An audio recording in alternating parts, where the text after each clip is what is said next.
Anonymous Pinoy Confessions. Gasgas. Hello, I am Annie.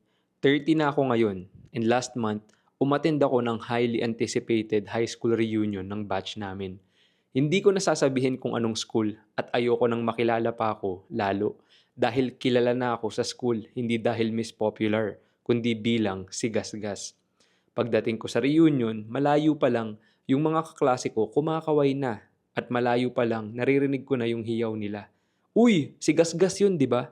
Tang ina, hindi pa rin nila limot si Gasgas. Oo, ako si Gasgas. First year high school ako noon. Napasarap at naparami ng kain ng recess. So automatic, diretso ako sa banyo para mag-download. Ayos naman, success. Isang bagsak lang, solved na. Maya-maya, nung nasa classroom na ako, yung isang kaklase kong babae na kasunod ko sa banyo, biglang binroadcast sa classroom. Tangina nito ni Ani, ang baho na ng tae, nag-iwan pa ng gasgas sa inidoro.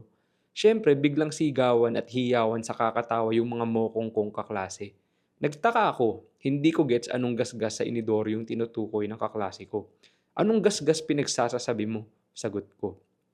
Eh di yung gasgas ng tae mo sa inidoro, nag-iwan ka ng bakas ng tae mong matigas. Oo, dun na-gets ko na. Yung gasgas palang sinasabi niya yung parang streak na naiiwan sa inidoro kapag solid yung bagsak ng tae mo sa gedli ng inidoro. Kaya simula nung araw na yun, hanggang ngayon, kilala ako bilang si Gasgas. Kaya ang moral lesson, gawin mo na ang lahat sa school, wag lang ang magtae. Dahil siguradong pagkatapos ng tae moment mo, isa ka ng alamat.